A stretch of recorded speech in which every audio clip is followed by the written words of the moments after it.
Na verdade, só é a evidência de uma civilização que está sob um julgamento de Deus, ou um processo assim de, como é que fala, de muita iniquidade nessa área, desmerecendo o matrimônio. Entende? Como é que nós vamos, na verdade, gente, sabe o que nós mais precisamos hoje? Nós precisamos, lógico, de politicamente nos manifestar e tal, mas isso tudo ainda, vamos dizer, é colateral. O que nós precisamos hoje é de um movimento em favor do matrimônio. É isso que nós precisamos, de gente que vai começar realmente a propagar o casamento como a cura para todos esses males da sociedade, as perversões, as delinquências, não é? A criminalidade. A cura para tudo isso, gente, chama-se casamento. Por incrível que pareça, quando uma pessoa ela cresceu num ambiente que tem um pai, uma mãe, um casamento viável, não é um casamento que não tem problemas, todos nós temos nossos conflitos, dificuldades. Olha, essa criança é muito difícil, as chances dela dar um problema, até foi recentemente, agora foi na quarta-feira, eu estava ministrando em Brasília, e eu falei sobre isso, substituindo a cultura de divórcio por uma cultura de casamento. Então eu peguei várias estatísticas, para você ter ideia. Por exemplo, uma criança que vem de um lar destruído, ela tem 14 vezes mais chances de ser presa do que uma que vem de um lar estruturado. 14 vezes. Então as chances negativamente se multiplicam demais, não é? Mas eu creio que isso hoje é viável, porque a igreja que nós temos aqui no Brasil, gente, nós podemos deflagrar um movimento pró-casamento com ousadia que vai curar nossa sociedade. A pedra onde a sociedade tem tropeçado é o matrimônio. E realmente as consequências, quando você pensa numa dinâmica multigeracional, porque hoje você tem o casamento da avó que fracassou, da mãe que fracassou, da neta que fracassou, entendeu? Não é? Tem comunidades aqui no Brasil onde as meninas são mães aos 13, avós aos 26, bisavós aos 39. Hoje o quadro é esse. Agora, como é que você reverte isso? Cultura de casamento. Venerado seja sobre todos o matrimônio, lei do Senhor. Essa aqui é a cura do negócio. Só, pastor, então, eu também gosto dessa linha assim, de fomentar o matrimônio ao invés de lutar contra, né, o movimento de homossexualismo, porque a gente está indo pela linha do amor, né? Ou da espiritualidade, ou da religião. Agora, só um parênteses, um ponto que tem hoje que a gente também sabe é isso: é uma minoria dessa, como é que fala, da militância gay, uma minoria altamente politizada, que os caras são financiados para fazer o barulho terrível que eles estão fazendo aí. Mas olha que você vai ver uma minoria, às vezes é uma coisa fácil de ser desarticulada também, quer dizer, não sei se é tão fácil assim, porque os cargos na mídia e na política, eles são muito infiltrados lá. Essa linha de fazer um movimento pró-matrimônio, eu acho que é mais eficiente. Essa é a chave, né? Que essa é uma luta contra. Qualquer outra coisa sem isso. Porque aí mas está acontecendo mais na linha do amor, né? Eu imagino. Mas como é que a igreja hoje está se preparando para lidar com essa diversidade, indo para essa linha do amor, do acolhimento, fazendo um movimento pró-matrimônio, pró-casamento? Como que a igreja vai se preparar para recepcionar esse tipo de pessoas sem preconceito e ao mesmo tempo exercer o amor, incluir na comunidade e ao mesmo tempo se posicionar contra, né? Do ponto de vista espiritual, porque a gente acredita assim, no casamento, no matrimônio, inclusive, esse meu livro entra exatamente nessa lacuna. Entende? Por exemplo, esse livro que eu lancei, A Espiritualidade e a Homossexualidade, o público-alvo não são os ativistas gays, mas é exatamente toda essa população, que grande parte dela está dentro das nossas igrejas, não é? Nesse tipo de luta, como é que nós vamos ajudar essas pessoas? Até uma das coisas que eu falo no livro é isso, né? É interessante, porque eu assim, vamos dizer, eu não tenho receio pelo crescimento do homossexualismo. O nosso problema não é o crescimento do homossexualismo. A crise maior é a falta de justos, gente que tem um discernimento para lidar com isso. Você se lembra quando o julgamento veio sobre Sodoma? Antes de Deus julgar Sodoma, ele buscou um intercessor, né? Ele estava buscando justos que tinha ali, e ele foi lá em Abraão. Você lembra quando Abraão começou a interceder? E Abraão falou: Deus, o Senhor não destrói o ímpio e o justo junto. Então, se tiver 50 justos, o Senhor não destrói. E Deus falou: não, tudo bem, se tiver 50 lá, eu não destruo. Mas tinha 50. Quando eu falo justo, eu não estou falando só a pessoa que tem um rótulo religioso. Não, é a pessoa que tem o discernimento e o coração compassivo de Deus para lidar com aquela situação, né? E você vê que Abraão foi regateando com Deus a tal ponto que só tinha um Ló. Entende? Então, veja bem, o que mais destrói, o que traz condenação sobre uma civilização, não é a quantidade de ímpios, mas é a ausência de justos. Foi a questão que você levantou. Onde estão os justos? Gente, para cada Ló tem um Abraão, não é? E para cada Abraão, de repente tem um Ló. Quem são os Lós que Deus está colocando no seu caminho? Que estão sitiados nesse ambiente. Entende? Hoje nós vivemos literalmente os dias de Ló. Um justo que estava ali, colocou o seu domicílio em Sodoma, a terra da perversão sexual, não é? E nós temos hoje, como igreja, que ter uma abordagem sábia, que ao mesmo tempo, porque nesse campo não dá para você querer ser só politicamente correto, você não pode deixar certas respostas duvidosas. Nós vamos ter que ser muito firme nos valores, não dá para negociar valores, mas ao mesmo tempo tem que ter um discernimento preciso, não é? Que vai ajudar as pessoas dentro de uma perspectiva que é divina, porque a pressão é muito grande. A pressão é muito grande para daqui a pouco a gente começar a ser conivente, condescendente com esse tipo de situação, até mesmo dentro da igreja, né? Mas se você puder, depois dá uma olhadinha nesse livro, tá? Na verdade, a gente precisaria de ter assim, algumas aulas, né, sobre isso, mas é um tema que eu tenho pensado bastante, porque é tanto caso que a gente atende hoje, né? Tanta gente brigando por isso. Pastor Cote, o último comentário aqui, antes da gente encerrar. Arlene. Maravilha. Cote, se você está de acordo, né, gostaria da sua posição, foi comentado os assuntos sobre crianças, né? E eu gostaria de fazer a pergunta direta.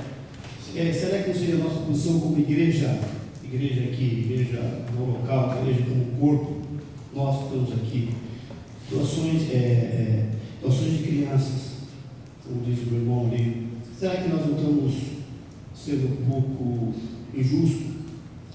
Esses estão indo lá, adotando essas crianças, e nós como igreja, o que estamos fazendo? Eles têm condições e formas. Nós como igreja, nós estamos fazendo alguma coisa? Você está falando em relação aos homossexuais?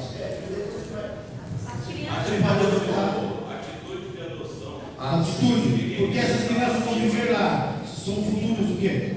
Nós não sabemos o que vai acontecer com o casal. É verdade. Não, essa questão da adoção, gente, não só um problema social, como também é um problema espiritual muito sério, né? Eu penso que talvez as pessoas que teriam assim, um discernimento maior para lidar com essas questões é a igreja mesmo. A gente sabe que a igreja, gente, é a resposta para muita coisa. Só que, infelizmente, em algumas questões não tem diferença entre o ímpio e a igreja. Quando entra na questão do divórcio, por exemplo, de filhos que estão sendo deixados aí no meio do caminho, infelizmente o que o ímpio está fazendo, supostamente o crente também está fazendo, né?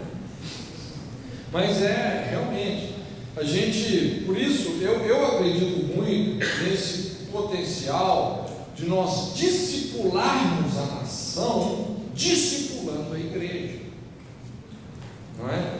E assim, eu olho para a igreja brasileira, apesar dos fracassos e das limitações que nós temos como igreja, mas eu olho com muita fé, assim, de uma forma muito positiva. Olha, Deus está levantando uma igreja nesse país aqui poderosa. Até hoje a gente vê o que está acontecendo aqui mesmo, gente. Olha só, nós estamos num retiro de casais, nós estamos aqui com esse intuito de receber entendimento, discernimento, valores, verdades que podem revolucionar as nossas casas, a vida dos nossos filhos, dos filhos dos nossos filhos. Quantos desses encontros não estão acontecendo simultaneamente hoje no Brasil? Semana retrasada eu estava num encontro desse com quase 500 pessoas, tinham 228 casais, não é? Então é impressionante, é difícil a igreja hoje que não tem um compromisso sério com casamento e família, não é verdade? Irmãos, o Espírito Santo está fazendo algo que nem nós estamos nos dando conta da dimensão que é o negócio, não é? Agora, realmente, ele tocou num ponto ali, que é a questão da adoção. A gente tem trabalhado muito com esse aspecto no sentido, assim, espiritualmente falando, não é? Porque você adotar uma criança, olha, você tem que ter uma sabedoria para lidar com essas heranças que vêm dos pais biológicos. Só para você ter ideia do que eu estou querendo dizer, não é? Porque tem uma lei que a Bíblia chama a lei da herança. Quando os pais não se convertem aos filhos, os filhos não se convertem aos pais, a tendência é que os filhos vão repetir a história dos pais. Quem não perdoa, repete. Quando não há reconciliação e conserto, esse é o princípio de se propagar uma iniquidade, não é? Então, o que muitas vezes acontece na adoção? Antes de uma criança ser adotada, ela foi o quê? Rejeitada. Se ela foi adotada, ela foi rejeitada, não é? E isso como eu estava falando, uma coisa tão forte que muitos casos de crianças adotivas, né, rejeitadas, elas não conheceram os pais, nunca conviveram com esses pais, e mesmo assim repetem a história desse pai ou mãe, sem ao menos ter convivido com ele. Aí você começa a ver, puxa vida, como que esse tipo de herança fala alto. É impressionante. Você vê o mesmo comportamento. E aqui entra, assim, aí vem esse discernimento, porque existe uma perseguição espiritual, e isso não é só carne, não é sangue, não é? Uma vez eu estava conversando com uma irmãzinha, ela é lá de Imperatriz, e foi muito interessante. Ela é uma intercessora, uma mulher de Deus, e ela falou, eu fiquei hospedado na casa dela, e ela tinha um filho adotivo. ela começou a me contar uma história e a conclusão a que ela chegou. Porque esse filho adotivo, ele começou a apresentar, assim, problemas muito sérios, uma criança extremamente difícil, resistente, rebelde, problemas muito sérios, muito sérios. E aquilo foi desgastando ela, e chegou um momento que ela começou a sofrer, vamos dizer assim, né, ataques, alguns ataques, onde ela tinha vontade de acabar com a vida daquela criança. E ela era assolada em alguns momentos por isso, assim, não é? E ela falou, mas Deus, por que isso está acontecendo? Inclusive ela falou comigo assim, olha, eu comecei a entender o que alguns pais adotivos passam, inclusive quando cometem, lembra aquela situação lá dos Nardoni, que a mãe adotiva, aquela situação toda que a criança morreu, eu lembro que ela comentou, ela falou, eu entendo às vezes o ataque que essas pessoas estão sofrendo. E o discernimento que ela teve é que aquele espírito, um espírito de rejeição que se infiltrou por toda essa orfandade, estava querendo atacar a criança através dela. É uma coisa, um discernimento que ela teve. E quando ela teve esse discernimento, se posicionou em relação a isso, começou a agir no espírito oposto, e ali a gente sempre orienta uma reconciliação, pais se convertendo aos filhos. Eu falei, olha, vocês como pais, representam os pais biológicos, pede perdão para ele, né? Ele vai perdoar, porque o que acontece muito na adoção? Às vezes os pais adotivos só negam para aquele filho a história deles, às vezes nem contam que eles são adotivos. E quando você alicerça o relacionamento com aquele filho na mentira, é impressionante como a situação fica ainda mais complicada. Quando você começa a trabalhar ali intercessoriamente, não é, com essa criança, contando a verdade, mostrando a verdade, levando essa criança a perdoar os pais biológicos, resolver fechar essa brecha dela com os pais biológicos, essas crianças não só são curadas, como elas acabam se tornando um soro, uma vacina, e começa a curar muita gente. Então tem que saber realmente lidar com essas questões dos filhos adotivos, assim, espiritualmente falando, de levar o coração dessas crianças a se converter aos pais biológicos. Isso é fundamental para você mudar a atmosfera espiritual que está sobre a vida dessa criança. Mas hoje é muita problemática, né, em torno disso aí, mas graças a Deus está levantando uma igreja que realmente está restaurando esses lugares antigamente assolados de geração em geração. Amém, gente?